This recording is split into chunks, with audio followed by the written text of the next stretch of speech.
Oh, yes. Yes, yes, yes, yes, yes, yes, yes. Hello, hello, good day. Wherever you may be and whatever time it is. Hello and welcome. Man, 31 days left in 2024. And a lot has happened. A lot has happened in real life. And a lot has happened at wrestling. And lucky for you, we're here to talk about it. All right. Survivor Series. One of our favorite PLEs, even if they don't do it right every time, has just ended and concluded. And there is a good amount to talk about in the aftermath if we go in the end of the year into 2025. So let's talk about it like nobody else in the world. It's time for the first Black Camp podcast, and I'm still the pick, podcast Intercontinental Champion, Camp from the Port. And I am JR Bang. Make sure you rate, like, subscribe, download wherever you get your favorite podcasts, wherever you get your best podcasts, your awesome podcasts, all of that. DFBC, POD on everything. Make sure you follow me. Make sure you follow Camp. And great show planned for you today as Camp does the Gigolo Jimmy Del Rey. Hey, rest in peace to the legend. And it's funny because I was watching the Survivor Series. I think it was 1997 yesterday. And the Heavenly Bodies came out. And I was like, yo, my nigga Gigolo Jimmy Del Rey. Yeah. Hey, man. One of the more underrated. Hell yeah, like one of the more underrated niggas in wrestling. Like, look, shouts out to everybody who check out the pod, but there's one thing you're gonna learn, even with last week's episode, where we was just talking about people who we didn't necessarily see as in their prime. Yes. Yeah. But then we wish we would have got to see them. For sure. I asked you another question to kick off today's show. Like, what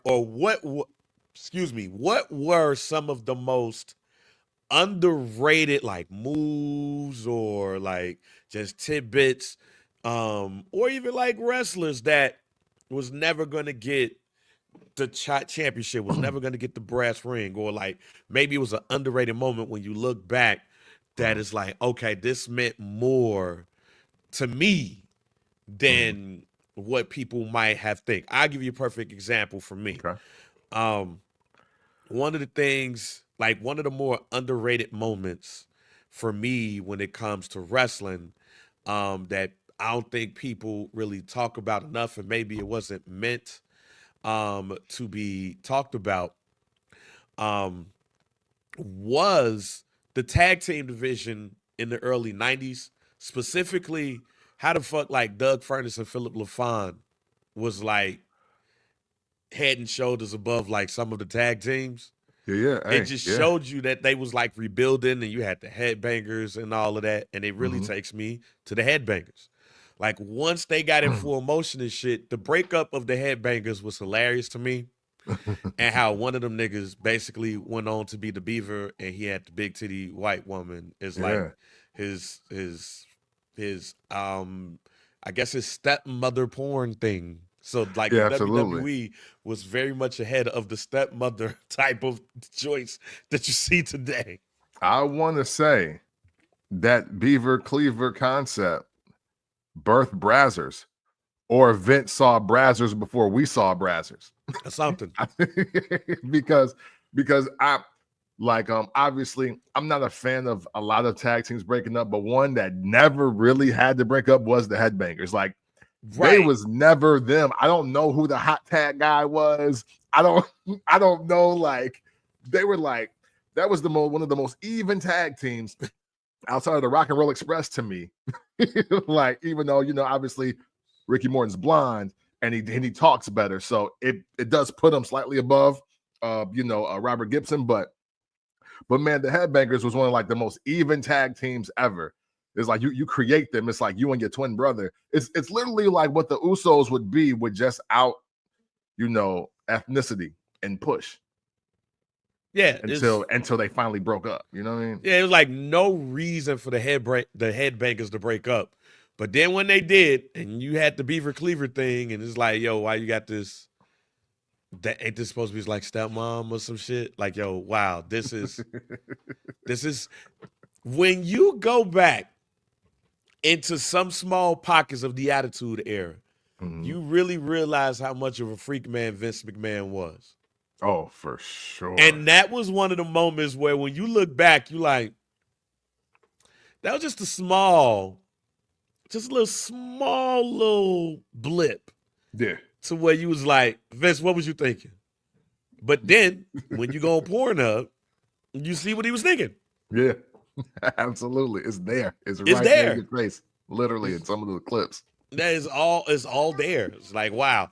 What are some of those moments for you?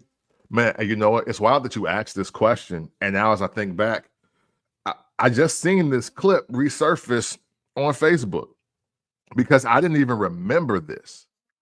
But underrated, especially at the time, because this was like 96, 97.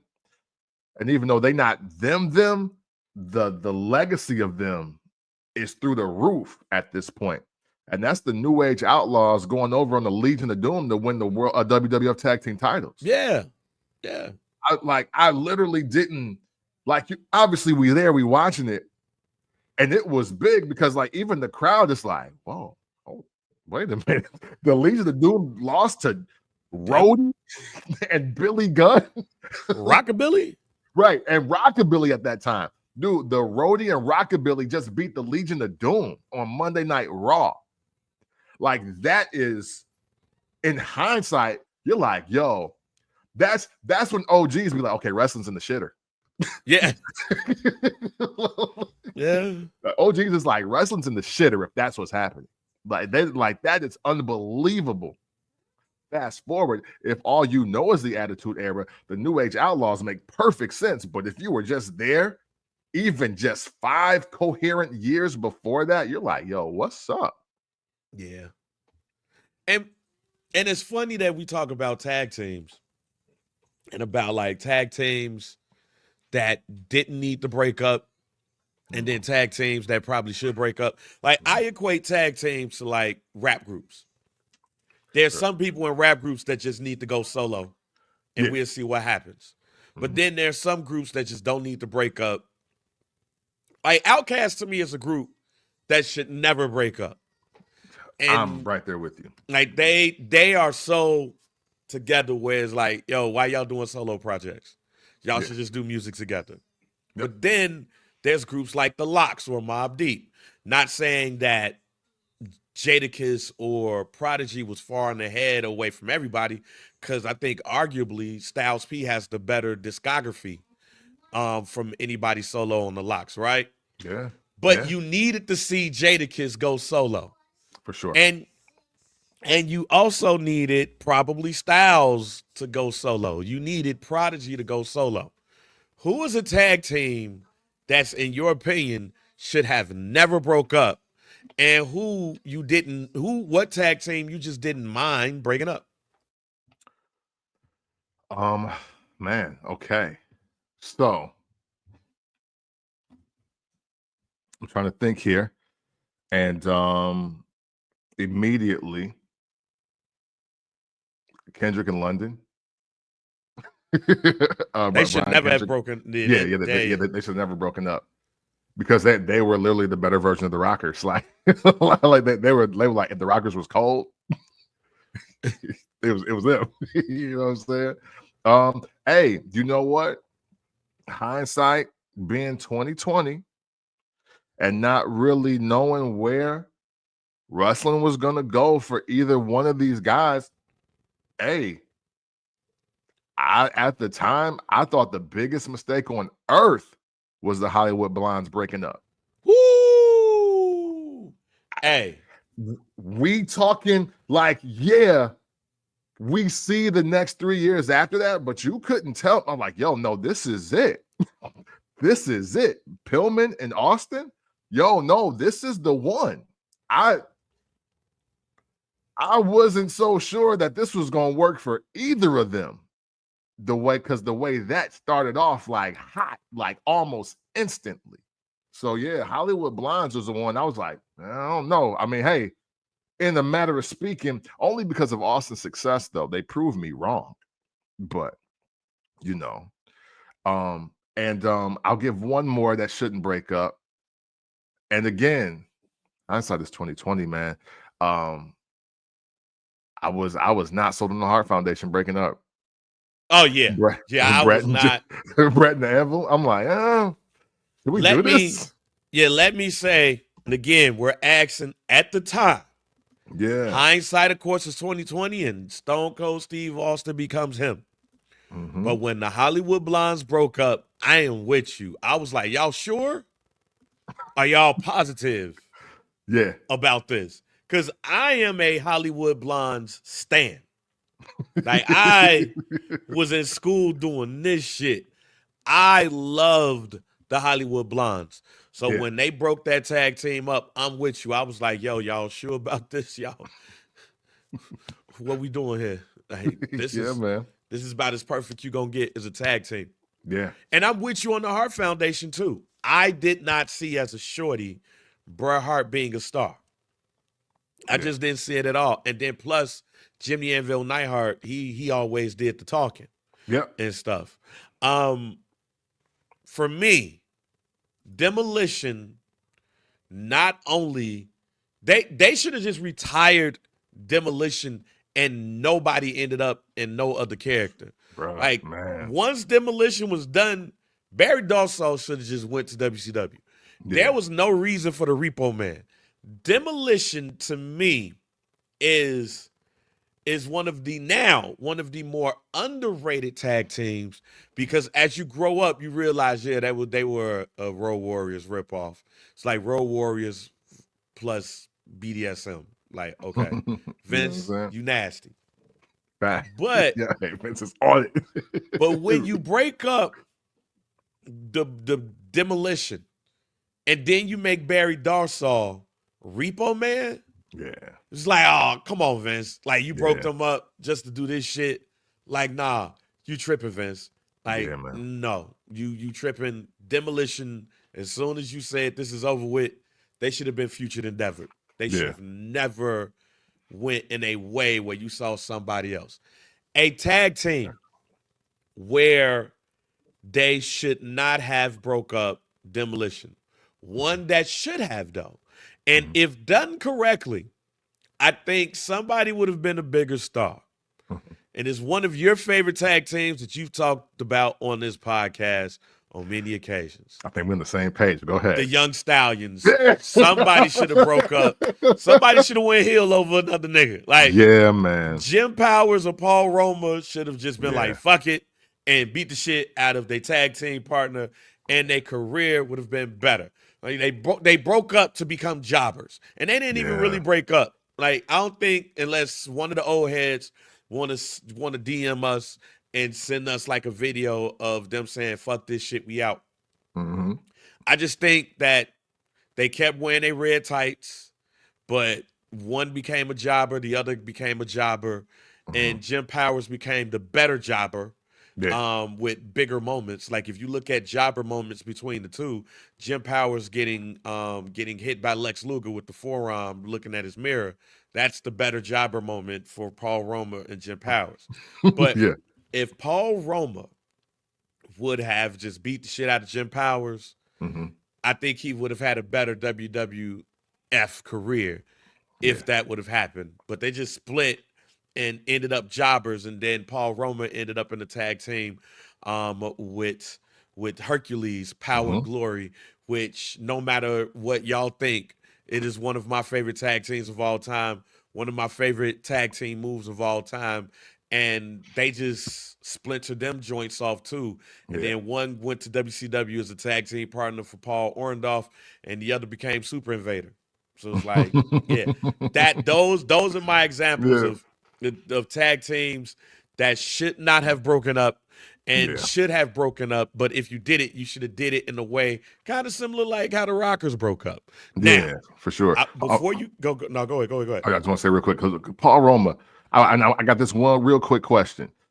If what you're saying, like, Roma turns on Powers, I think that sets the trajectory up for Paul Roma even better as a heel, and Power and Glory look different.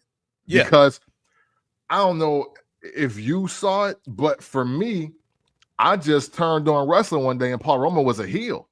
Yeah. It didn't, I was like, there was no story. It was just like, we're just gonna build you over here. And I'm like, wait, what? Like it was almost like when Dangerous Danny Davis became a referee. I was like, wait, man, hold on, wait. That's the ref.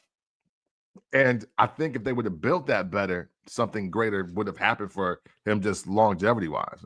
Yeah. There are wrestlers that, again, as youngsters, we just like, yo, we really rock with that dude. Mm-hmm. But then there's tag teams again. That's like why they break them up, why they split them up. Yeah. I knew Shawn Michaels was gonna be a big star when they did what they did, how they did it. Really? You couldn't tell me. You couldn't tell me the way that it happened. Okay. That Shawn Michaels was not going to be a big star. Did I think Shawn Michaels was going to be top 5 dead or alive? No. Okay. But you couldn't tell me that wasn't going to happen, especially when I remember watching the Slammies and he got out the limo with Ric Flair. I was like, oh, yeah, they putting the battery in the back of Buddy ass. Pause. But you couldn't tell me that Shawn Michaels was not going to be a major star. You knew damn well that the Repo Man was going to be no further than what he was. You're not going to tell me that you thought that Jim Neidhart was a potential Intercontinental Champion once they broke up. Right. Those are the people who was like, man, unless somebody you know was going to be a major star, they don't need to break up. And that's why even with the Bret Hart thing, I didn't necessarily see Bret Hart superstar. And that's why I was like, oh man, I don't think they should really break up because what's going to happen to Bret Hart? We was wrong on Bret Hart. We was wrong on Stone Cold Steve Austin or stunning Steve Austin because he even became a big star in WCW. In big moments in WCW after the Hollywood Blondes. But at that moment, you could not tell me that the Hollywood Blondes was not the tag team of the 90s. Yeah. Yeah. It's and I still think it's a missed opportunity. Sorry. Rest in peace, Brian Pillman. Sorry. Y'all should have just did that shit a little bit longer. Yeah. Sorry. That's how I feel. A little bit longer. I forever feel that way. And you know what I loved about that tag team division in general? Like everybody in WCW, everybody was just like put together. Like everybody was just put together and they were just fighting each other. Like Shane Douglas and Ricky the Dragon Steamboat. Yep. Dustin Rhodes and Barry Windham. Then Barry Windham was like, fuck you, little nigga. Bruh, literally, I'm sorry. Underrated favorite tag teams, Barry Windham and Dustin Rhodes. Yeah, like I was literally going there. Like all of that hodgepodge of we just go put tag teams together in WCW and everybody was just fighting and breaking up was great. Another thing that I was watching, and don't ask me why I was watching some of this shit that I was watching yesterday. I can't remember the pay-per-view that I was watching. I want to say it was a Fall Brawl. Okay. But here's another question, like wrestlers who had the look but didn't end up doing shit in life or in wrestling. Fam, Todd Champion had the body of an Adonis. He had the look and everything. But once you saw him in the ring, you was like, oh man, get this thing wanna be ass up out of here. Like your whole trajectory changed as soon as you saw him in the ring. Like Todd Champion is walking down. I was like, yo, this dude, why not? Why not Todd? Even the name, Todd Champion, is just like, yo, you got something here. And then you see him get in the ring, you like, oh, that's why this shit didn't work. Was there any wrestler that, in your opinion, when you watched him, had the look, had the name, had the size, pause, but then when you saw them get in the ring, it was like, see, man,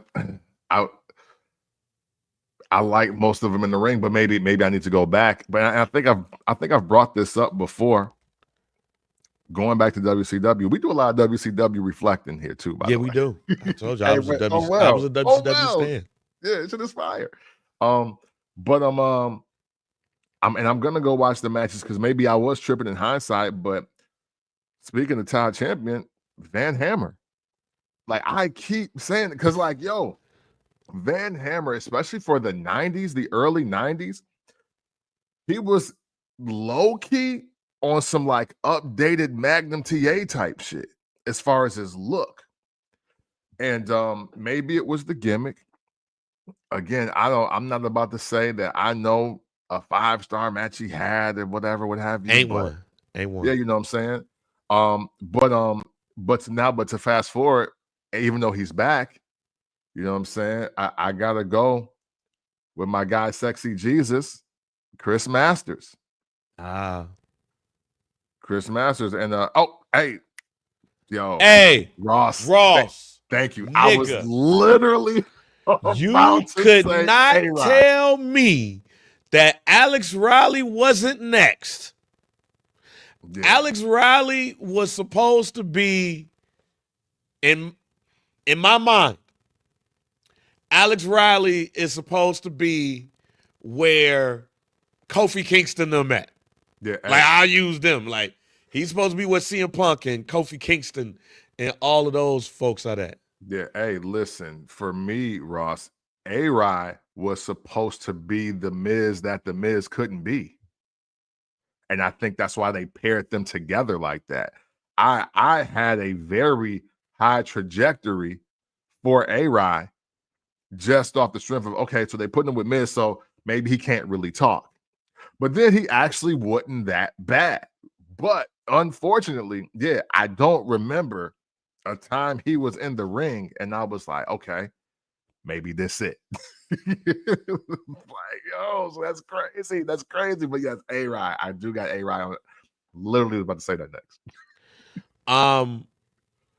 Okay, this is gonna sound bad because this is the first Black Champ podcast. And yeah, wait a minute. Yeah, real quick. This could very well be a Tom Zink podcast. Like, Tom Zink was the best worst nigga I've ever seen. Matter of fact, I think it was Fall Brawl. And they had Brian Pillman and Tom Zink wrestle for the light heavyweight championship. Yep. And Tom Zink couldn't do a promo to save his life, in my opinion, that grabbed me as a kid. Drop kick the hell out of a nigga. Yeah. Drop kicks. But Cream. when you get him to talking, even when he was in the Can-Am Connection, I was like, yo, why they got him talking? Like, it was a part in the promo where he told Brian Pillman, he's like, I'm a hothead, but I just really want to get, and I was like, oh yeah, Tom Zink, fam, you need a manager. Yeah. Like, you just need to do this, just stand like this, or just like do this while another nigga talk. Yeah. Tom Zink on the mic was that damn terrible. Yeah, he definitely needed Paul Heyman to believe in him. He needed somebody to believe in him. Just to solve it. But Remember Missy Hyatt. Yeah, but Tom Zink, great body, pause. Drop kick, amazing drop kick.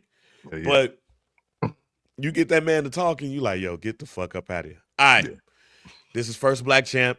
And yes, first of all, let me say this, because it was something that came out last week that I wanted to mention, because Hood said, y'all should did an emergency podcast. I'm like, nah, we kind of talked about this a bit. And it was Bobby Lashley after the Full Gear, AEW Full Gear pay-per-view. Some lady was like, yo, talking about Black champions and everything. And let me first say, I think Bobby Lashley was right to answer the question the way that he answered. Like, you can't ask me about Black champions, ma'am. I've been champion enough to where you ain't even got to have that conversation with me. You got that conversation with Private Party. But I've been in this game for years, man, and I've held damn near every championship. So that don't apply to me because I've been broke that mode. I get it. Like, I know a lot of people. Well, some people was like, nah. It's like telling a rich man. It's like telling a rich man how it feel to be around other rich people that's just like you. It's like, yo, I'm rich just like them, fam. Like, I get it. But besides that, this is going to be me telling you somebody that I saw And I knew that they were going to be Huff, and it might be a weirder reason why. Okay. And I think I've talked about this on the pod, but a wrestler who I saw and had no faith in whatsoever and was like, why is he here? Is Ezekiel Jackson. And it's for the weirdest reason, Cam. Ezekiel Jackson didn't have any like arm pads. He didn't have any tape on his wrists. He just came out there in wrestling draws, knee pads, and boots. And to me, I was like, nah, this ain't gonna work. Like, no, where's his elbow pads? Like, where's his tape? It's just like red draws and boots and nothing else. When I saw Ezekiel Jackson with what's his name? Brian Kendrick. Brian Kendrick. I was like, yeah, dude gonna be Huff.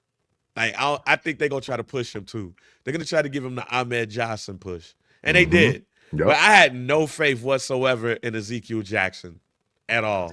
So, matter of fact, I had so much or so less of faith in Ezekiel Jackson that Ezekiel Jackson is now the bar for black wrestlers.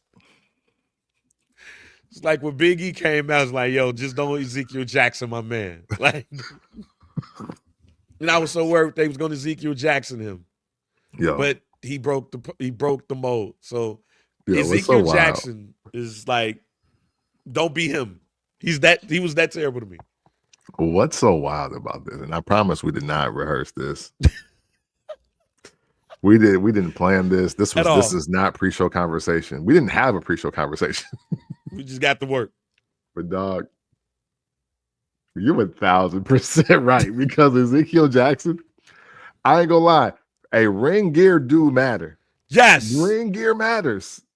It really does determine what kind of star you're gonna be. If you just coming out there in draws and boots with no like flash or flare, your name ain't even on it. It's like, bro. And the thing is, we let Ahmed Johnson slide because it was 96. But even he did the BDSM straps on his legs to cover his knee braces.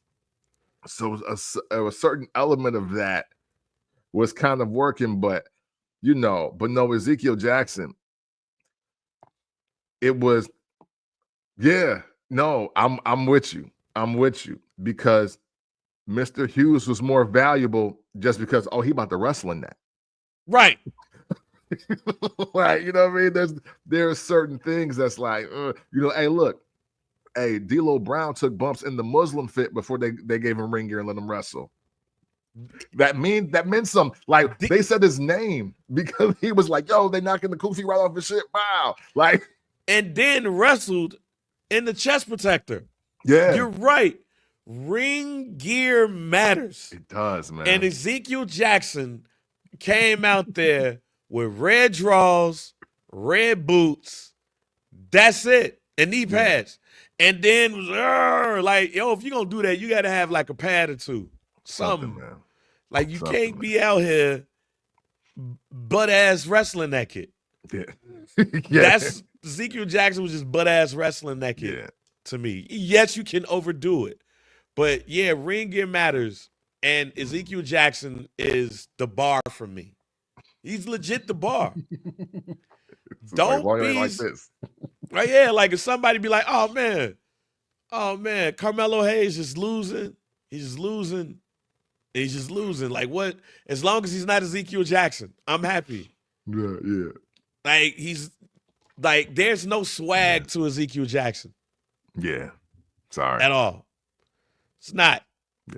Like, he really wrestling naked. Yeah.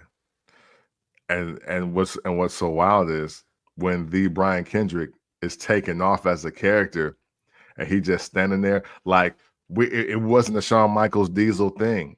I was like, yo, Kendrick's shining right now. Like, he's shining. I was like, yo, I ain't gonna front. I mess with this. Like, he feel kind of coked out, you know what I mean? But like, yo, but what he doing when he win the matches, like, he just stand there like, this will work.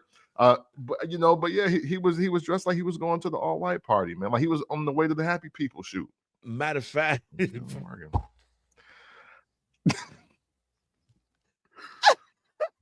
I caught the reference, nigga. Happy people. Yeah, you know what Yeah. I'm Yeah. Yeah. Like, we need to watch that video to see if Ezekiel ain't in the background of that. bruh, like Ezekiel Jackson may very well be a great guy.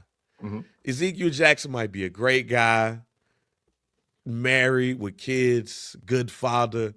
He could very well be all of those things. But I'm going to give you the equivalent of Ezekiel Jackson and how better it was, and it's damn near the same shit. Mm. Titus O'Neil. Yeah. Like Titus O'Neil. But then he hit you with the like, I bet. Yeah, he's cute. Right. I bet. You know what I'm saying? Still not a great talker. No. But won't stop trying. So I do give him respect for that. He won't stop trying. Yeah, it won't. And Titus O'Neil is a great guy. Yeah. Ezekiel Jackson may very well be a great guy. But Titus O'Neil is another wrestler who, I'm sorry, y'all, it matters. Yeah. Titus O'Neil came out there with no elbow pads, no wrist tape. Yeah. He just came out there in drawers. Yeah. And boots. He came out there looking like a stripper. Yeah. Exactly. And he's way too tall to dress like that. He's way too tall. Like, sorry. Like he can't. Somebody tell me if I'm wrong here in thinking of this. But I need my wrestlers to have an elbow pad or two. Mm-hmm. I need them to have like some wrist tape. I need them to have like a glove on or something. I don't need naked arm wrestlers. Yeah.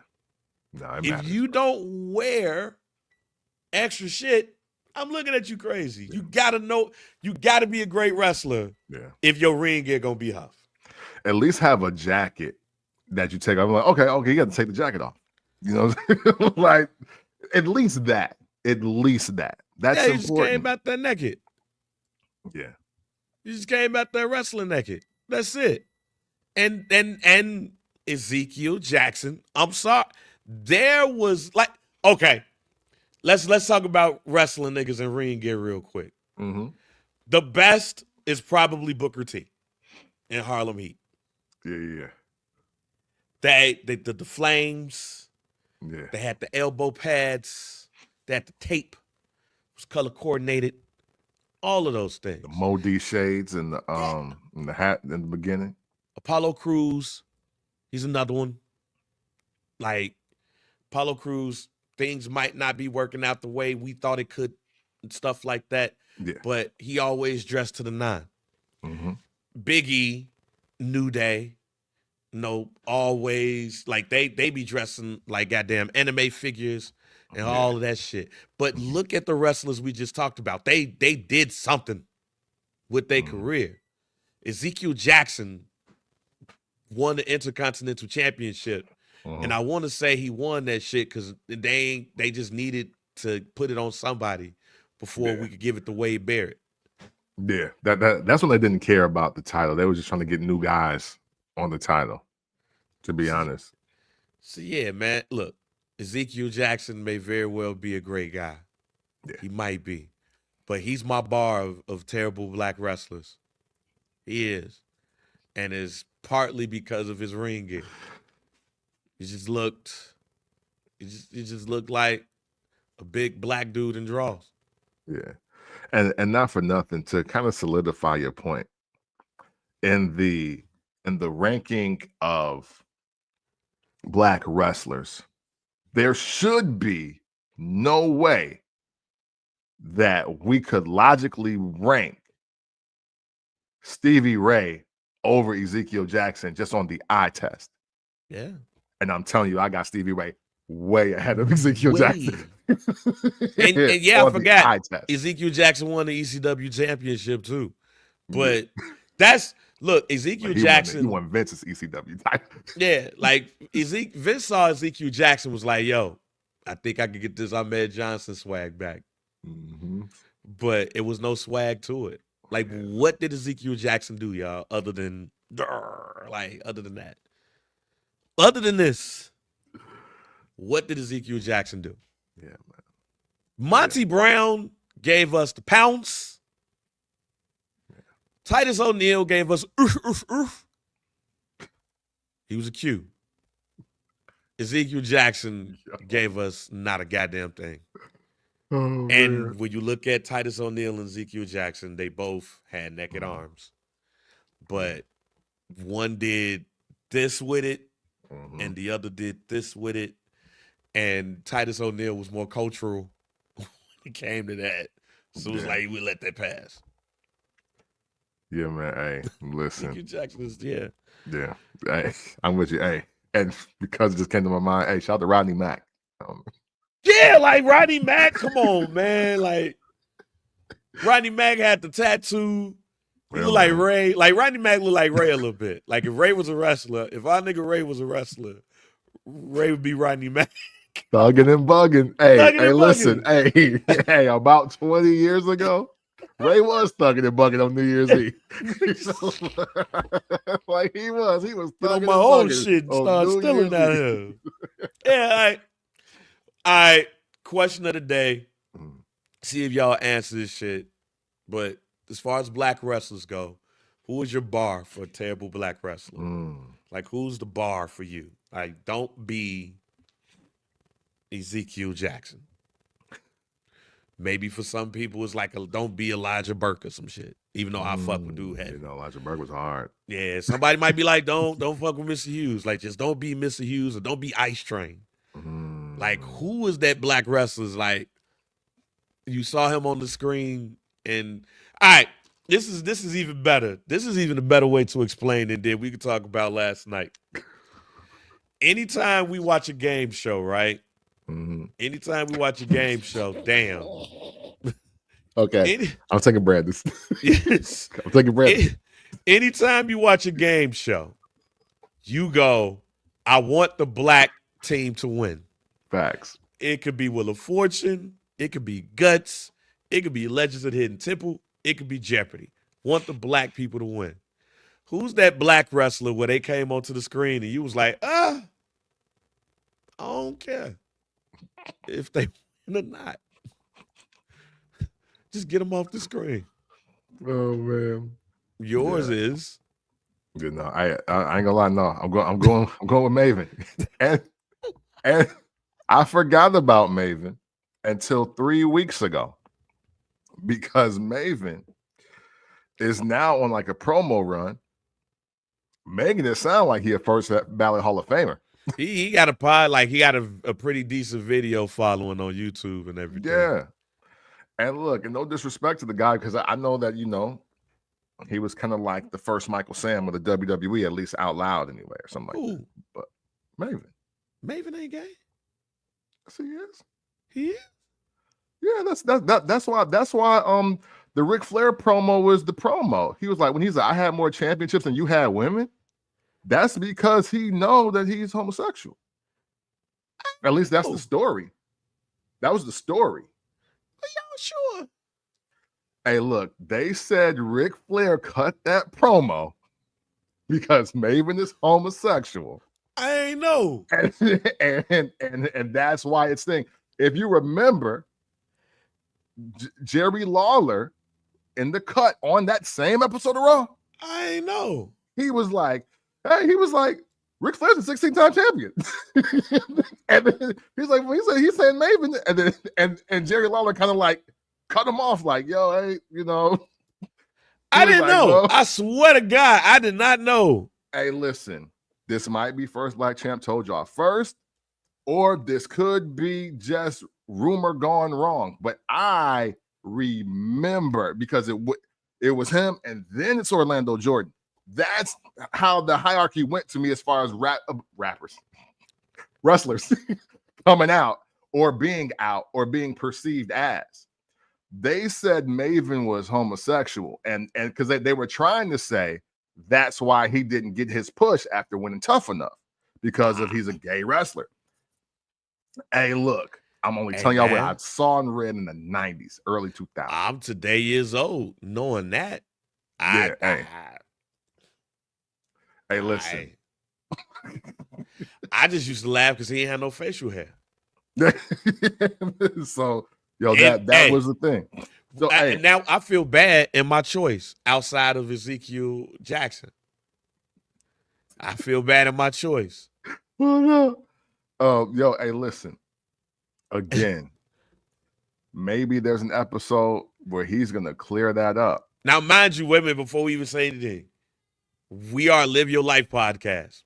Yeah, so for sure. If he is, so what? I'm just saying, I ain't know. I just knew Buddy is looking at shouts out to our man Ramon. That, like, when I shaved my facial hair off, he said look like a sour grape. Like, that's Maven looks like a sour grape because I don't know if he could grow facial hair or not. But yeah. Hey, listen, I am not, don't Tasha K me. I'm just telling y'all why they said Ric Flair cut that promo on him backstage when he approached him with Randy Orton and the one girl, I forget the girl's name, I'm sorry, and he slapped Maven and told him to get up out of here.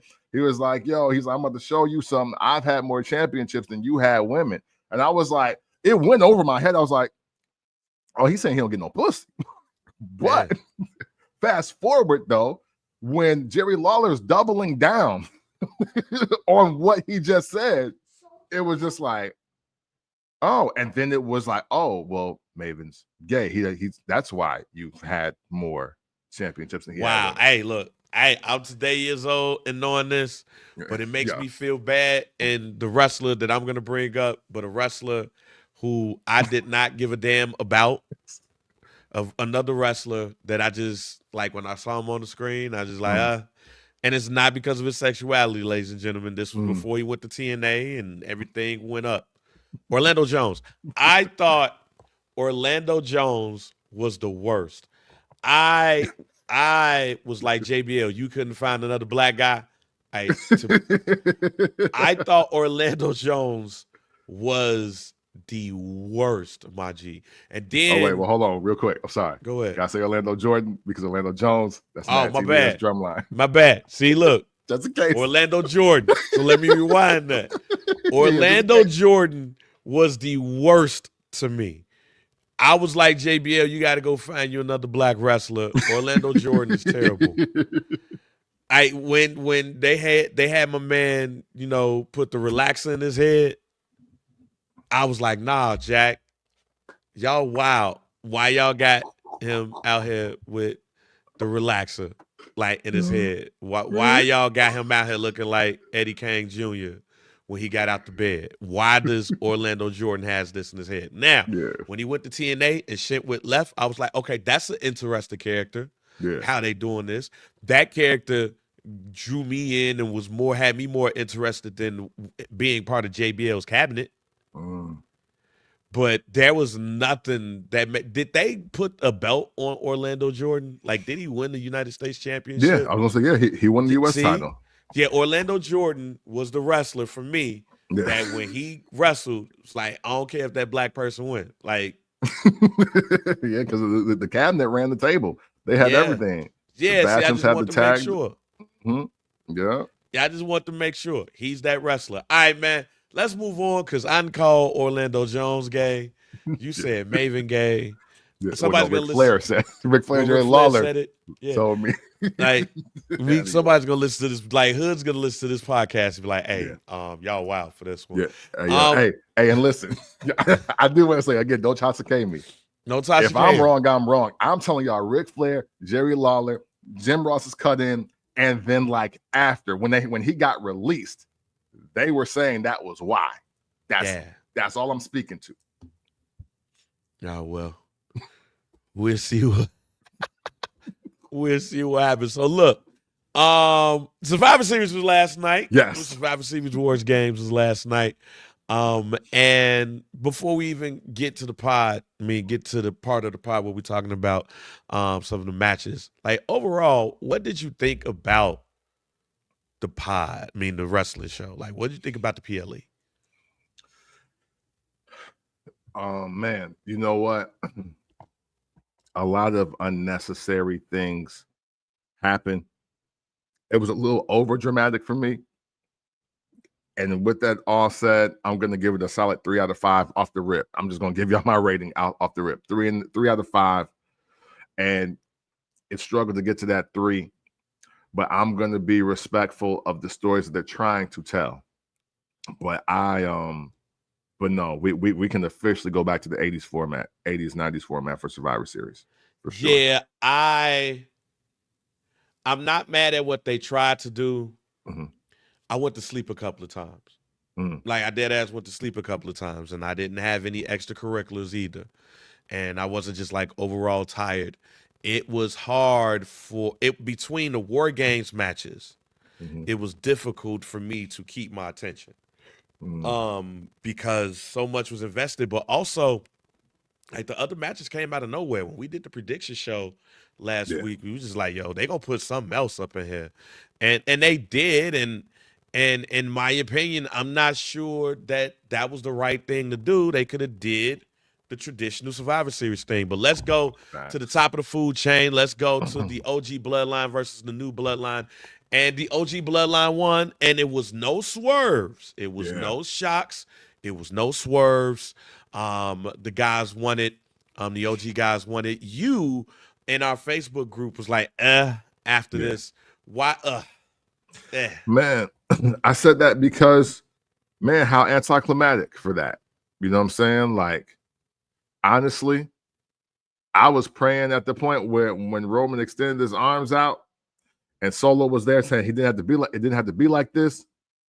I'm thinking, okay, well then join them and pin Tama Tonga then. Throw me for a loop. And then Solo gets up. Solo, and then Jacob gets up. And then now with y'all, and now y'all beat up CM Punk. So do something. That wasn't War Games to me. And look, we didn't watch War Games matches last night. We watched hardcore cage matches. That's what we saw last night. I'm trying to get with the times here. I'm trying to respect the new format of this match. But last night, wouldn't it? And for all the story and build up to get that match, I'm sorry, man. That was super that was no. That was just a no. It was, and the thing is, and again, we got legends in the building. We got legends in that cage. Everybody with the exception of Cabacho is probably going to be inducted. And well, time I got to leave, dude. But you know, and that from a match execution standpoint, respect. But from a storytelling aspect, I'm good, fam. Yeah,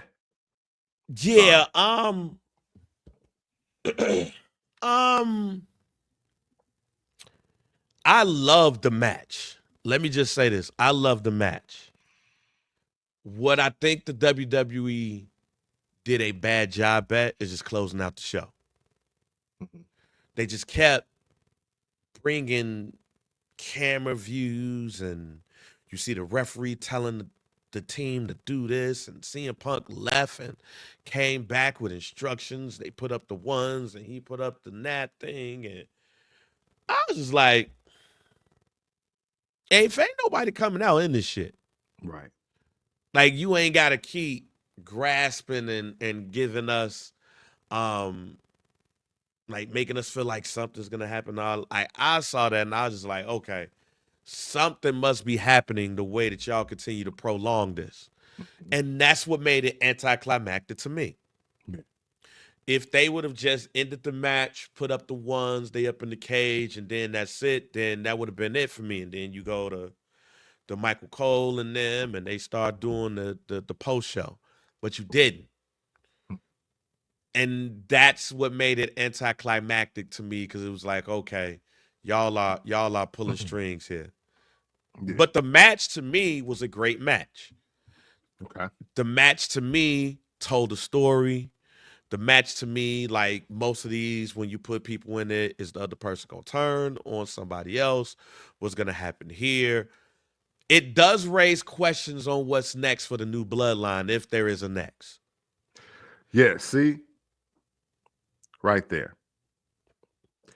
The new bloodline just lost that War Games. Why do we need to see them Friday? We don't.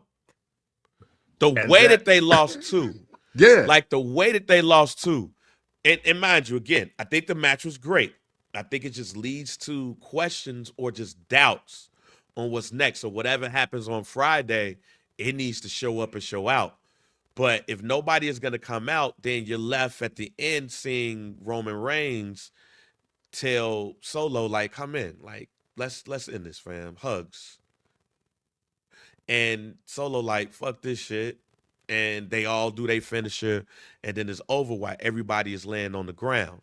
Hopefully, Jacob Fatu's injury is not serious. If it is an injury, maybe fake. I hope that he's good on that. Even Bronson Reed, I hopefully everything is good on his end and stuff. Yeah. But the match was good. It was just the way that it ended, combined with the length of time it took for the show to close.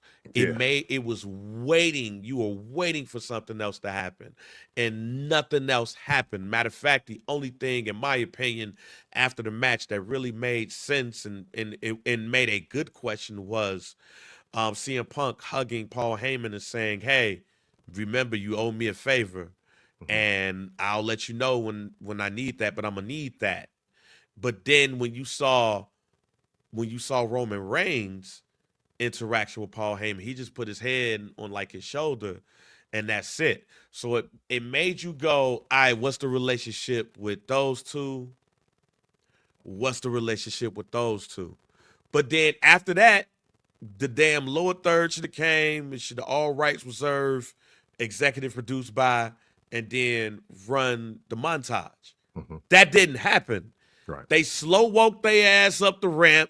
CM Punk walked out. Then he walked back out, gave some instructions, one's up, not nap time, and then they did it.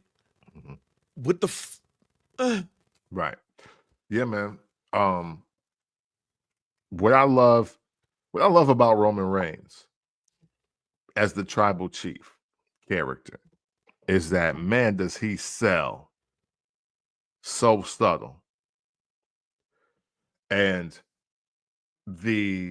why I was absolutely waiting just for something else, I ain't gonna lie. Hey, listen, full transparency, I was hoping that Brock Lesnar's music hit something last night, because Roman Reigns was just uncertain the entire night, from his interaction and engagement with CM Punk to when they went to through the match, helping each other, not helping each other.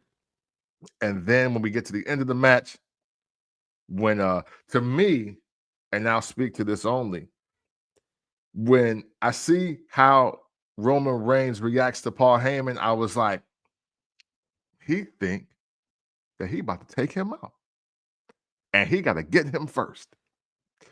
Like, that's just what I think when I saw that interaction.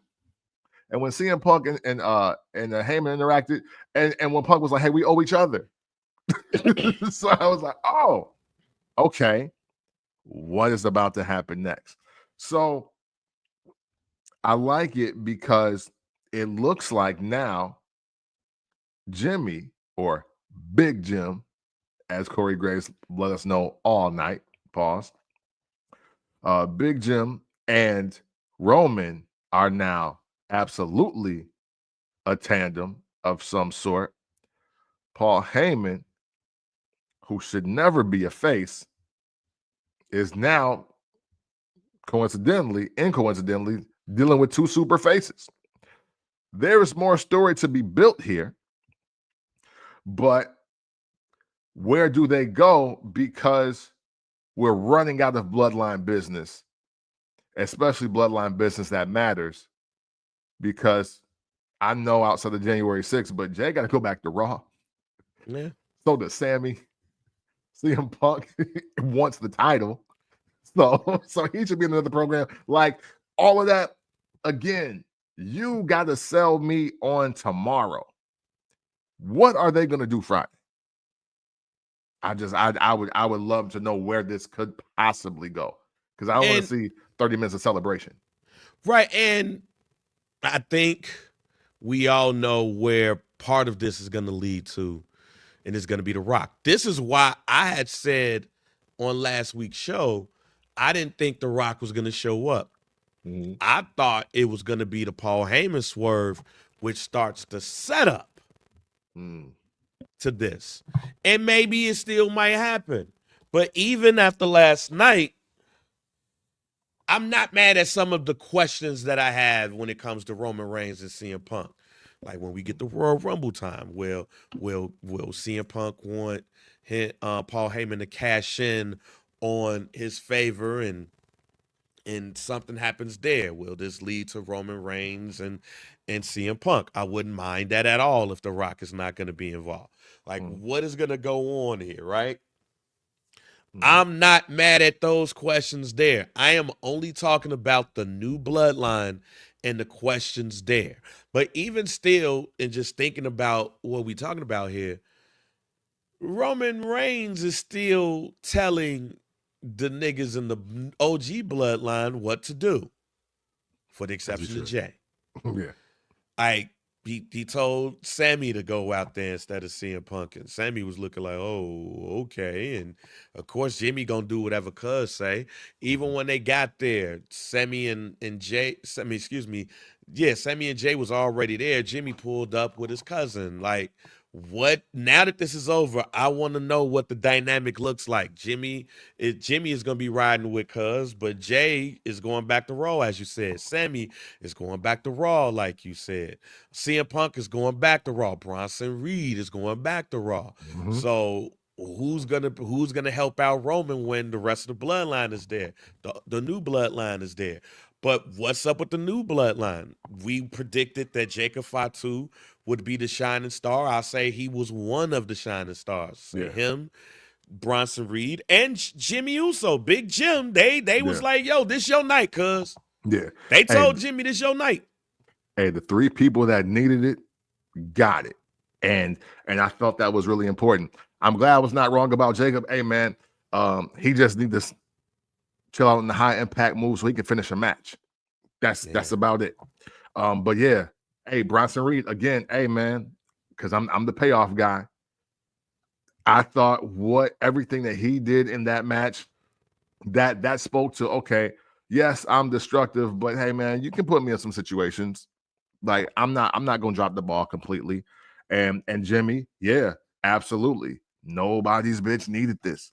Like Jimmy Uso needed that. And you know what? Even though I was like, yo, Jacob's about to go crazy.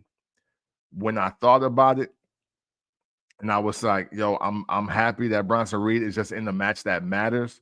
But yeah, when you look at who needs the match the most, it was undoubtedly Jimmy Uso. Yeah. It was undoubtedly. And he got it. I just want to know what's next. And The Rock is too early for The Rock. It's way too early for The Rock to show up on Friday to say, hey, no. Like, it is way too early for all of that. But those are good questions to have when it comes to all of that. It is more or less for me the new bloodline and what's next for all of those. Because quite honestly, as much as I love Guerrillas of Destiny, there's no need for them after what happened on Sunday. Yeah. As much as I love Jacob Fatu, there's no need for him. And Bronson Reed goes back. Now you have to make a need for those guys. And it's easier to me to make a need for Jacob Fatu than it is for Guerrillas of Destiny. Yeah. So I'm interested to see what is going to happen, because the way it looked, the way they made it look, the way that it ended, hey, man, that shit dead. Question for you, because we I think we've been in agreement for the better part of 3 or 4 years about Roman Reigns always getting somebody over, putting somebody over. Who, outside of Jim having the impactful match, who, or maybe that is it, who was the guy that really got over in this match that we are excited to see or hear from Monday or Friday? Jacob Fatu. Okay. I'm not excited to hear about Jimmy or hear Okay. from Jimmy. But I am with Jacob Fatu. Like I want to hear him say, "I love you, Solo," and I put my body on the line for you, and I ain't going nowhere. And he could just say that, and then I'm good. He, as you say, he just got to he just got to look like he stayed healthy. He just got to look like it. Yeah. Because he very well may be okay. Yeah. Because after he got up a couple of times, he did a couple of runs, and I was like, okay, he good. But then he'll hold the back of that leg again. So hopefully he's good. But Jacob Fatu got over to me even on the bigger level. He made himself look even scarier off of the fact that I got hurt, but I was still whooping y'all ass. So right. so that's that. Let's move on to the War Games, the women's match, Team Ripley versus Team Morgan. Let me ask you, am I thinking too much in saying that match was a dud? No, not at all. And now we don't have to ISO on me, but I just want to say a few things about this match. ISO time. Hold on. Well, no. Boom. Let's get it. Okay. Hey, listen. If women are going to use chairs like that in matches, I no longer want to see women using chairs in matches. Toilet seat was wild, but it was funny, so I let it rock. Also, and here's my thing with War Games matches, and you might take the ISO off of me after I say this. Yo, running after the 3 or 4 participants get in the ring, and now it is, let's just grab everything we can under the ring and just throw it in there. I'm over that. That's done. I'm done and over. Take a page out of WCW's book, show up with the bat like Liv did, so salute to Liv, but you're supposed to have your fist tape, supposed to have a chain, a 2x4. You should already be walking with the chair. You should be coming in there off the rip with the table. Hey, all of this extra shit, again, it's just like the game. I get it. Y'all doing the game simulation. This is all WWE 2K24, where you do the function and you're under the ring. And then, oh, hey, I'm going to select the kendo stick. And then you bring it out. But, dog, I'm sick of that. I'm sick of that in War Games matches because a lot of this women's match was prop setup. Like, they wasting our time.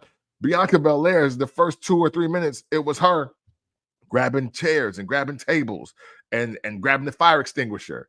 And it's just like, for what? For what? There weren't any hard bumps. And this is fresh off of me saying, hey, yo, the women are going crazy and we're wrestling very stiff. And this is the match, y'all take it easy. I know that the chair rule is out, but Nia could at least swung that chair over Naomi's back to hit her in it, or made it look like she hit her in the head, versus what happened where nobody really caught a chair shot. Shout to whoever cut up the Hulk Hogan when he was FU New Blood. And he did the joint. But yeah, man, it became too prop heavy. It became that thing where it was less story and it was more spot setup. It became super spot heavy. And I'm not saying that the spots weren't good or dope or whatever. I'll take a page out of Chris Jericho's book. I'll stop saying people botched certain moves. But this just wasn't it. This literally should have been 2 8-women tag matches, because even though it's Team Liv versus Team Rhea, because Michael Cole kept saying Team Bianca the whole night. Yeah. He said Team Bianca the whole night. So that lets you know Team Liv, Team Rhea, Team Bianca, and Team Nia should have been a thing. And y'all had enough women to do 2 8 women tag matches or 10 women tag matches. And we just didn't do it. Instead, we're doing hardcore cage matches. And it's a waste of time. Again, this wasn't War Games to me. These wasn't War Games to me. They need to bring back, what was the shit? What was the damn Mick Foley hardcore title pay-per-view? Have a nice day, like, or whatever that shit was. Yo, call it that. I'm sick of, now we're sullying the name of War Games. Sorry. I agree. Like, wholeheartedly. Like, anytime a woman came up and they waited about a minute and a half, 2 minutes to grab something from the bottom of the ring, it was irritating me. Like, nah, man, War Games is you get in the ring and you get to it.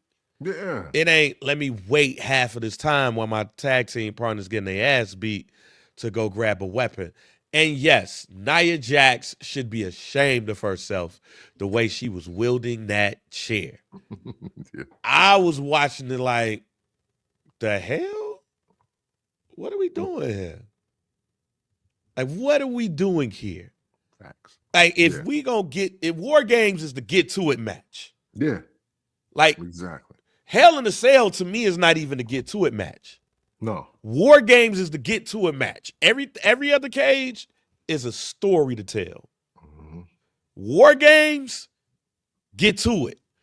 And I might be in a minority here. Might be in a minority here. I don't need to see Io Sky put a trash can on her body and do a moonsault no more. Yeah. We're 3 times in. Now she got a specialty garbage can. Hey, look, and I love Io Sky. Hey, look, Io and Rhea on what I'm on. But enough of that spot already. And Raquel Rodriguez timing is off. Very Her much timing so. is off. Have a Very regular much so. match, bro. Like, have a regular elimination match. Because her timing was bad. You were 100% right. That match could have just been an 8-women tag, a 4-women tag, 2 of them, and we would have been good. But yeah, that match to me was a dud. It was the pits. And yes, and this happens on a lot of the women's matches. I hate it with the men. But for some reason, probably because they women, I'm not even gonna front. Probably because they women, it gets magnified a bit more. Mm-hmm. You don't have to do that spot every time. Right. So it's like, nah, me personally, I don't need to see Io Sky put a can over her body and do a moonsault no more. Like, I don't need to do the Tower of Doom power bomb thing. I don't need to see y'all crisscross Bianca Belair's hair and y'all do something with that. I don't need to see none of that shit no more, because then when you are in a War Games match, then this is like, well, I already know how this is going to go. Right. I already know how this is going to go. I don't need to see Rhea Ripley do her move off the top rope unless it's something else to it. Now, I will say, she looked like she fucked Liv up on this one and everything. But yeah, the spots can be done the same but look different. Absolutely. And that's what I think was missing. And I don't mean different in having a unique trash can to put your body in and do a moonsault. Right. Hey, and on top of that, there's new spots that haven't been done. Hey, look, if they ever do this, First Black Champ told you first, how did we get in the situation where, whether it was Nia and Liv or Nia and Tiffy or whoever, how did nobody tie Bianca Belair's ponytail to that cage and start beating her with kendo sticks and chairs? How does that not happen yet in the match? But hey, look, her hair was used as the weapon 3 or 4 times to beat up people in the corner.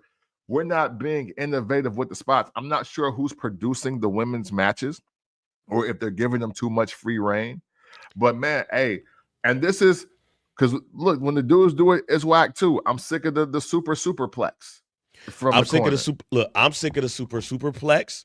I'm sick of the multiple super kicks. Yeah, I am sick of a number of things that the men do. So yeah, yeah, this is not absolving them. I am right.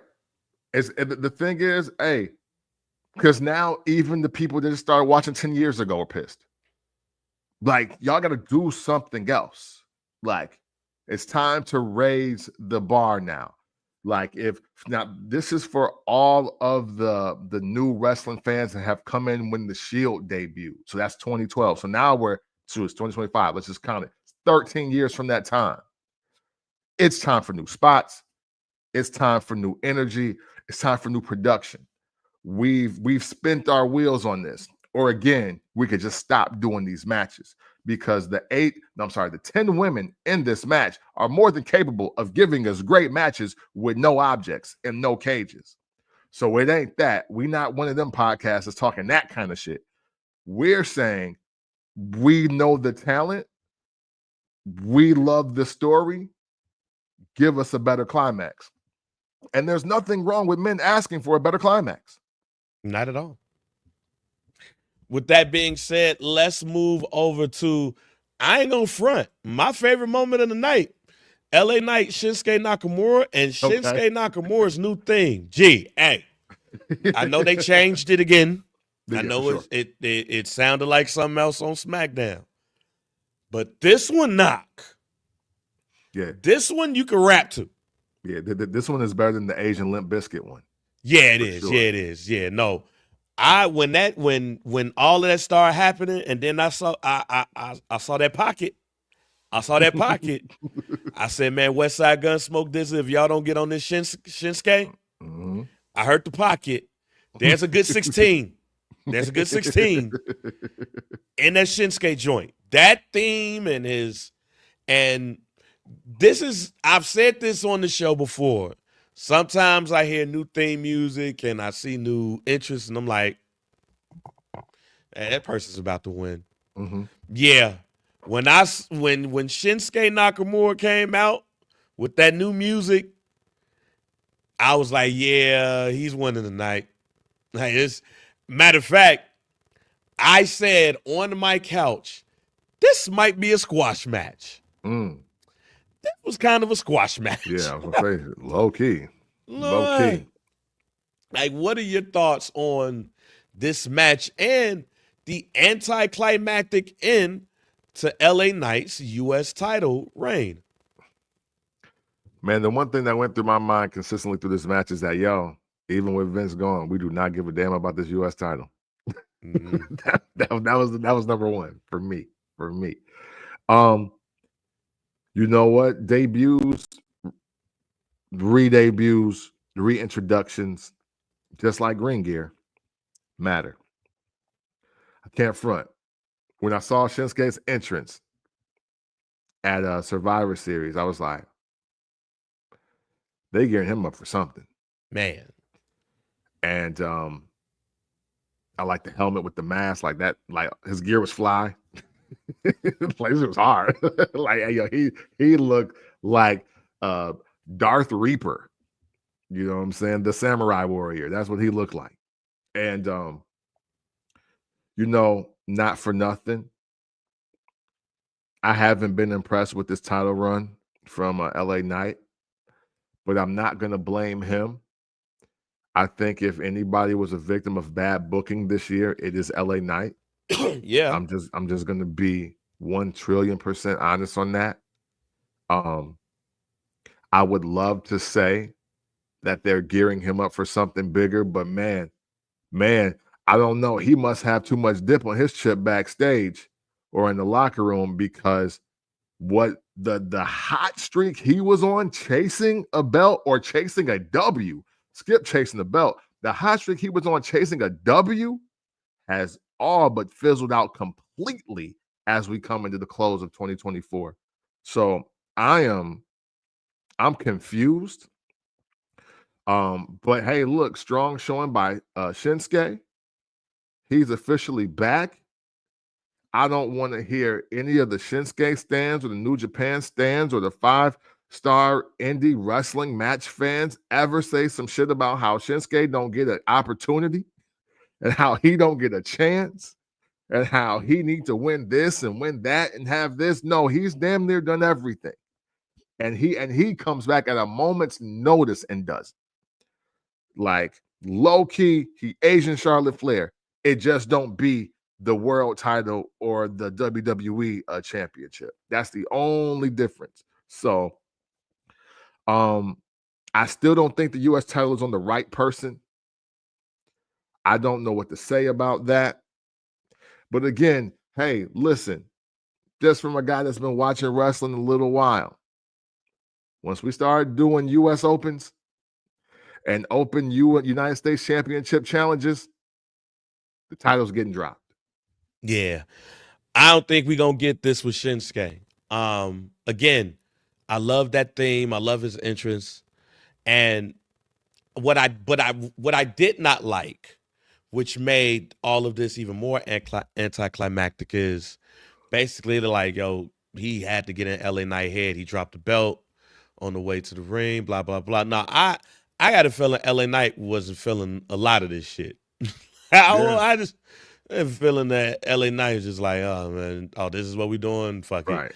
Like, I really, truly believe that's what his mindset was on the way to the ring. With that being said, I do like this for Shinsuke.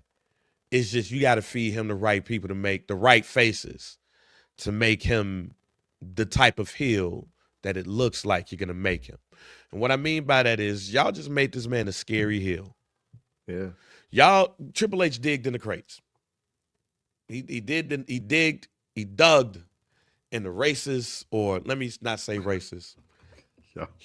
Triple H dug in the stereotypical box, the stereotype box when it comes to wrestling. Asians are normally dangerous, mysterious characters. Okay. That's what this version of Shinsuke is. It was the pausing in the phrase. Asians are dangerous. Yeah. Hey, yo, some MAGA fan is gonna chop that up and go crazy. They probably will. They probably will. But like, even the black guys think so. Even the black guys on wrestling, they talk about it. Hey, look, man, you got great Muta. The legend, you got the great Kabuki, who was a white guy. You got Great Muta. Shit, you had Yoshi Kwan, who was a white guy too. They all had that. Come on,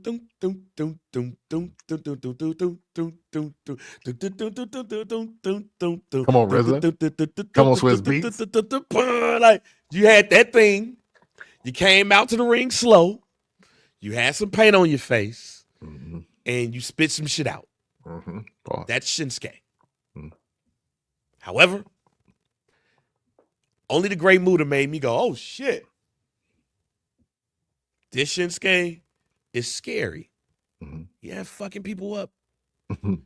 So you got to feed him faces that's going to make you go, oh. Yo, he real. He real out here.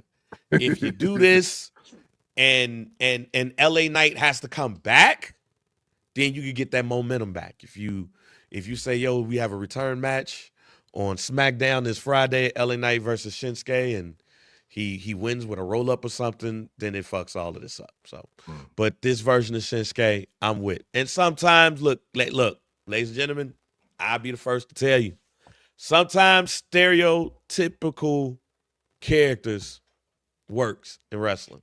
Mm-hmm. Go look at Tony D'Angelo. He working out there in NXT. Look at Shinsuke. Right? Hey, sometimes it works, y'all. Yeah. Braun Breaker defeated Sheamus and Ludwig Kaiser. Braun Breaker's a damn star, ladies and gentlemen. I can't apologize enough to Braun Breaker. Though Braun Breaker was going to come to the main roster and just be like his daddy without Scott. Mm-hmm. He's Scott without his daddy. That's what it is. Let's be real, y'all. Hey, if we're going to keep it a buck about the Steiner brothers, let's keep it a buck. Braun Breaker is his uncle without his daddy, and not his daddy without his uncle. Yeah. That's fair. That's what it is. That man's a star to the point. I was hoping Ludwig Kaiser won the Intercontinental Championship so they can move him out of this shit Mhm. and put him with Gunther. Put him with the Gunther. Okay. The end of the year should have been a program. It should be a program with Braun Breaker versus Gunther. Okay. I'm ready to start having conversations about putting the World Championship on Braun Breaker. So this was action packed. I believe earlier in the year, I alluded to something like, "Yo, I would love to see Kaiser have a breakout year, but they probably won't do it because of so many people in his way." But man, I like the fact that I wasn't all the way wrong, because boy, has the third and fourth quarter look really great for him. Yes, and he's really stepped it up, and I like everything he's doing. I won't repeat what my man J Dub say about doing in my comments and my text thread. That's our personal business. But hey, look, I mess with Ludwig Kaiser. He hard. Hey, I think he's one of the last great characters. What were the last great like European uppity snobby characters that we have in this era of wrestling. I'm with you on Braun Breaker. As I saw this match and I watched how he won it, to me, man, if Goldberg actually loved wrestling and wanted to get great at it, he'd be Braun Breaker. That's my final thought. So to your point, piggybacking off of it, kind of with that statement, man, sky is the limit. No way he's not holding the world title. There's no way. Yeah. That's an injustice. I am gonna go even further out on the limb now.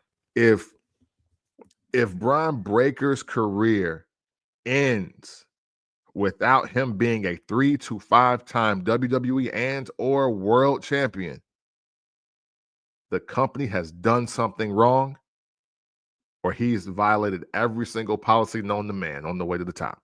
It's the only way it ain't happening for him. I agree with you on that. Let's move on to the World Championship match. Gunther defeated Damian Priest. It looks like Finn Balor and Damian Priest are still on. Finn Balor caught a boot to the mouth during this, so I guess we get a triple threat match soon. Yeah, I mean, it would look that way. I was worried about this match, and this is the only way to solve it, because now it looks like Judgment Day is slowly dissolving, but now it's Finn versus Damian versus Gunther. Excuse me. And I'm here for that, because that is actually a pick'em of who should win or who could win. That this is one of the most even triple threat matches for a world title if I've ever seen one. It's one of the most. It's up there for me, just with what's being built as far as story right now. So I'm not mad at it, but let's get it done. Let's do it right. At this point right now, I don't care who wins it. Yeah. I will say it's about time for Finn to get back in the world title picture. I will say that. And if this is his way back in it, I'm with it too. And I don't think neither will defeat Gunther. But I would again like to see Finn Balor back in the world title conversation. What else? Before we get to our final thoughts and guarantees. So yes, Saturday night's main event. It's gonna be Cody Rhodes and Kevin Owens for the WWE Undisputed Championship. So now we could put our predictions back out there again. I think we both said that Kevin Owens will come out victorious. Yes. Are we sticking with that? Absolutely. That's the perfect shakeup and the perfect start to Saturday night's main event. If you were not there for Saturday night's main event, some of the most legendary and impactful moments in wrestling happened on Saturday night's main event. And I think nothing would be cooler to kick off that show and rebrand it and repackage it to this new era will top Kevin Owens going over on Cody Rhodes, beating him for the title, and you know, putting Cody back on the chase because the story's over. Now what else you got? Yeah, I'm with you. I ain't changing my prediction. Kevin Owens should come out on top. He should just lose it at Royal Rumble. But no, he should come out on top on this. And that's the way you really put it out there. Also, the Women's United States Championship finals will happen on that. Chelsea Green, Michin is in there. Naomi as well. And I think we're waiting on one more person.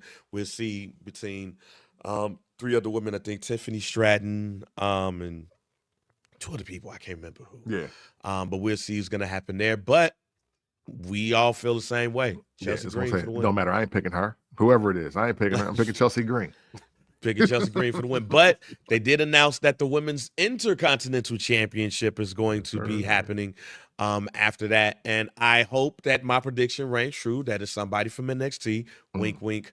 Roxanne Perez winning that. But I've seen a group, a louder group, saying that Dakota Kai should win the Intercontinental Championship. Yeah, she cleared? Yeah. Okay. I'm not mad at that, right? I'm not mad at it. But just know. And to what Brandon's saying here, healthy wrestlers matter too, just like ring gear. And I would rather the title go to a woman that's been there week in, week out.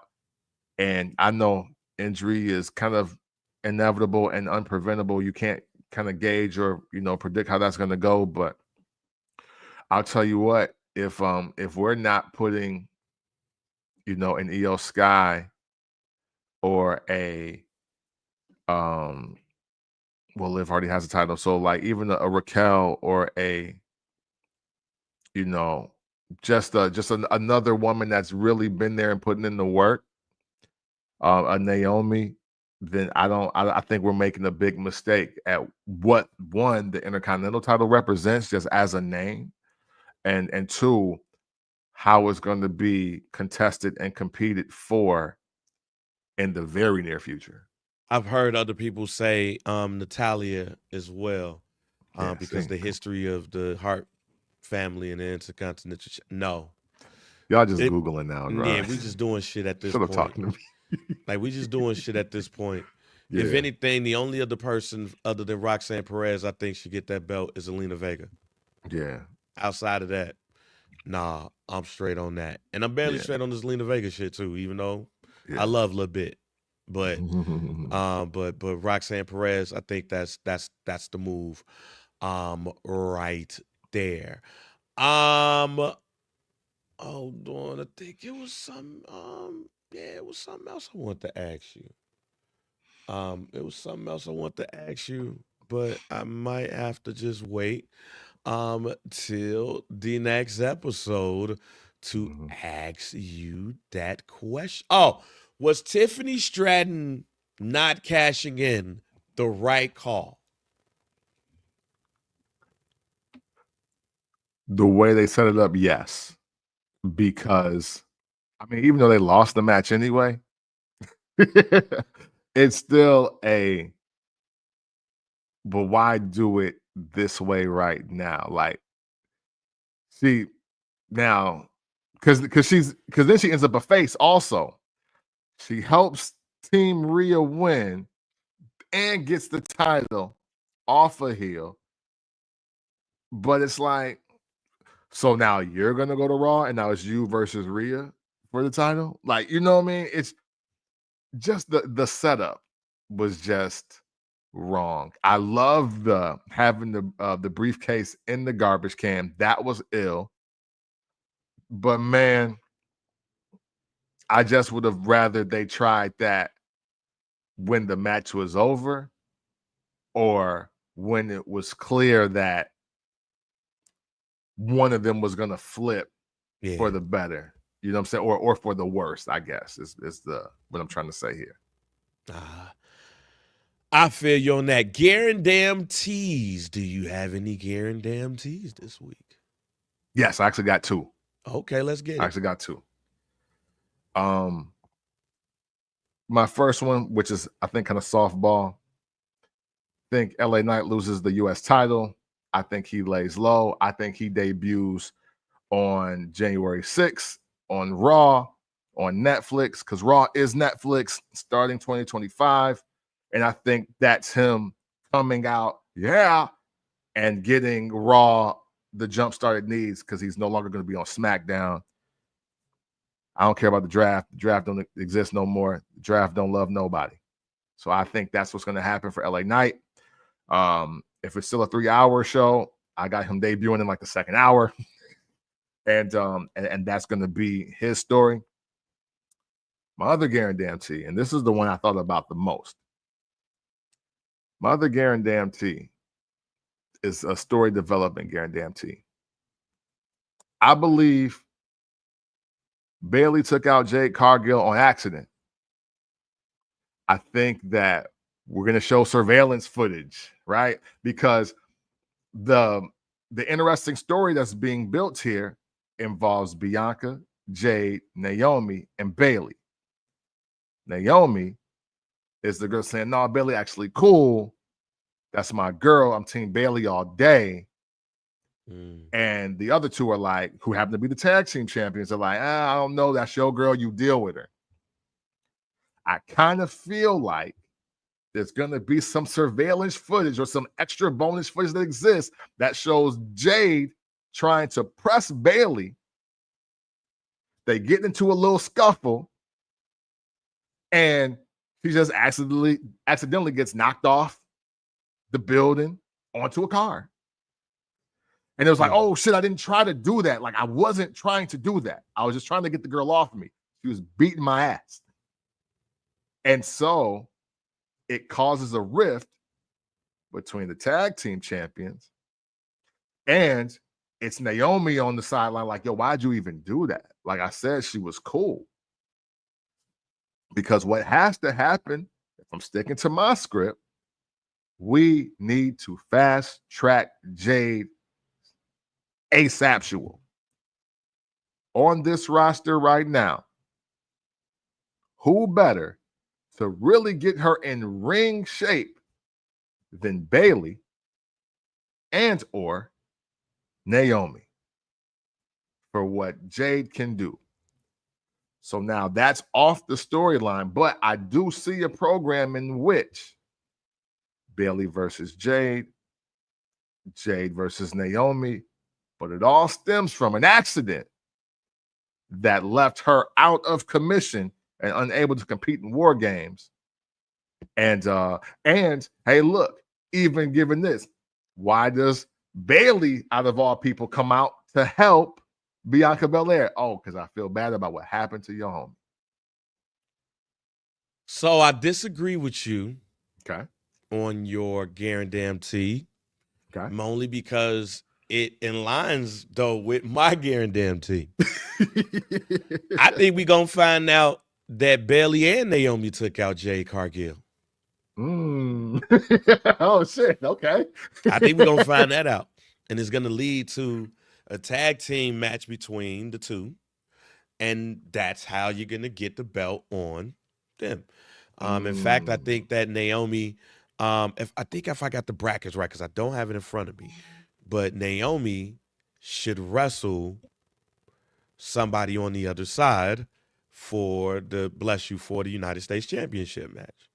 Since a lot of people are saying that, I think that's what we gonna find out, because Jade is gonna cost Naomi the United States Championship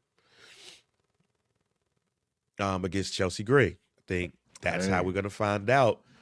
That's how we're gonna start to find that out, and you're gonna find out that Naomi with Bayley took out Jade. And the plan was, in a way, to take out Bianca, but that didn't happen.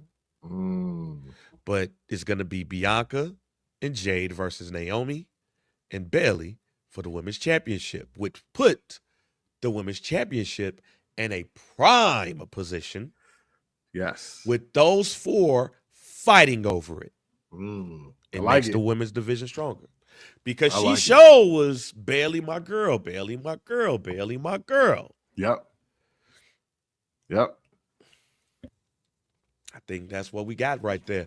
But man, that's it for me, man. That's it for me. That's all I got. You got anything else? Oh no, nothing other than, hey man, keep watching wrestling. I know it's the holiday season is over. Thanksgiving, it kind of came and went, but hey, I would encourage everybody, no matter how you felt about Survivor Series or the War Games matches last night, to watch Survivor Series and or War Games matches from yesteryear. And then you might figure out some of my disdain for last night as far as the matches go. I used to love the Survivor Series showdowns and you know, it being a Thanksgiving Eve tradition and all of that. And obviously we grown, we got lives or whatever, but you know, keep the wrestling fever and nostalgia going.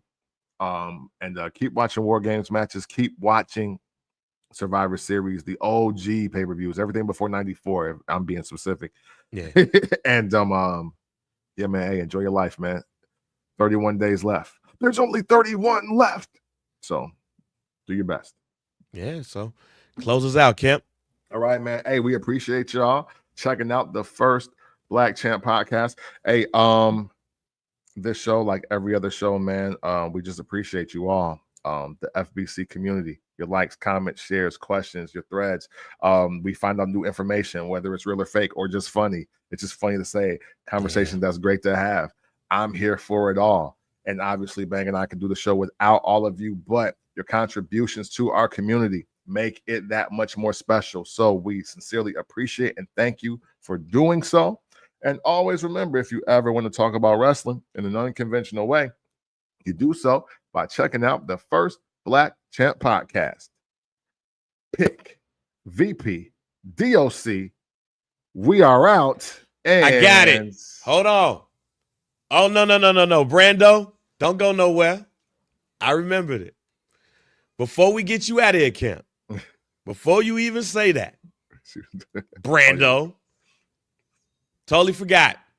The top 30 wrestlers under 30 from ESPN. You thought you was going to get out of here that quick. So ESPN, along with my little homie and friend of the program, Brando Caldwell, Andreas Hale, Mike Coppinger, David Dennis Jr., and a couple of others. They did a list of the 30 wrestlers under 30, y'all. Dominic Mysterio is number 1, followed by MJF at number 2, Tony Storm at number 3, Rhea Ripley number 4, and Mariah May number 5. Your thoughts? Hey, you know what? I'm honestly not mad at Dominic being number 1. I'm not. Because he does have to win something here. You know what I mean? Like, just in the world of wrestling, the life of wrestling, he needs to win something. You know, hey, listen, I'll be clear. I'm not too savvy on Mariah Ray. Mariah the May only fine, thing. though. Absolutely. Yeah, no. When I seen her, I was like, okay. I mean, hey, she can be on any list. I didn't realize Tony Storm was under 30. That I was gonna say that. I was gonna say that. I am not sure I want to live in the world where Jack Perry is that high over Brian Breaker, guys. I'm just gonna throw it out there to y'all. I mean, respect. I appreciate y'all taking the time and the thought for that. But yeah, Jack Perry and a list over Brian Breaker for me, nah, it just don't do it. And hey man, considering the year we had, for Austin Theory to still make the list, that was I guess that's cool. But again, man, hey, look, Tiffany Stratton. And again, I know I lean heavy WWE. I know this. But man, that felt a little low. And what I would like to know also, and maybe they can answer if we got some time here, why did y'all end up dropping Logan Paul so low? I think I know the answer. I think I do. But I would like to hear from y'all as a collective effort. Like, I know what the blurb said, and I'm gonna respect the blurb or the excerpt, if you will. But like, why did Logan Paul drop so far down? Because I think he's like in the 20s on this one. If Brando ain't at the worldwide leader next week, we'll have him. I'll see if he could join, and we go from there. But there's no world where Rhea Ripley ain't number one until she is 30. Hey, again, another thing that I was just like, I mean, I guess I let it cook. She was injured a couple times, I guess, but yeah, I don't give a damn. Ain't no world. I did not realize, like I said, that Toni Storm wasn't 30 yet, but somebody who I think should be far down the list is Roxanne Perez. Absolutely. I think Roxanne Perez is at 20 is way too low.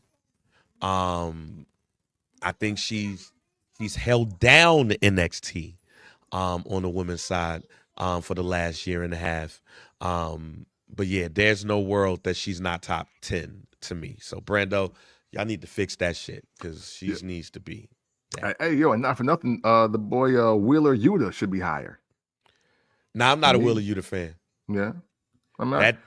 Nah. I mean, for me, I just say for me, Wheeler Yuta is the most useless wrestler in a faction since Lodi. Damn. The Yikes. Yikes. I'm not a Wheeler Yuta fan at all, G. I mean, don't get me wrong. When I say higher, I don't mean like 15 or more. I mean, he shouldn't even be on this goddamn list. You know who I love on this list that hopefully in this next year or two, he gets a lot more pub because I've seen him in person a couple of times now.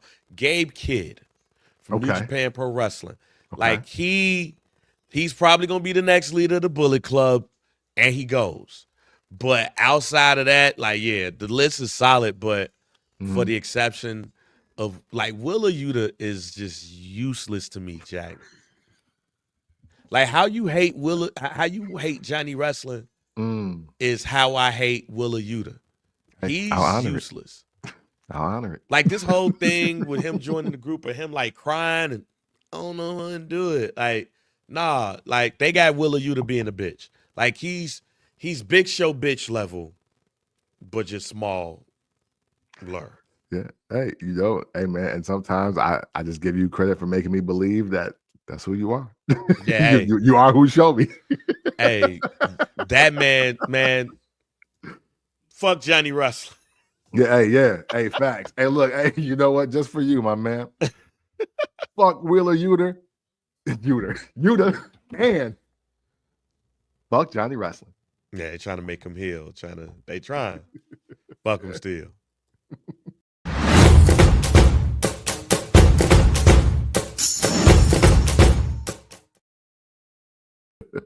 Yeah, fuck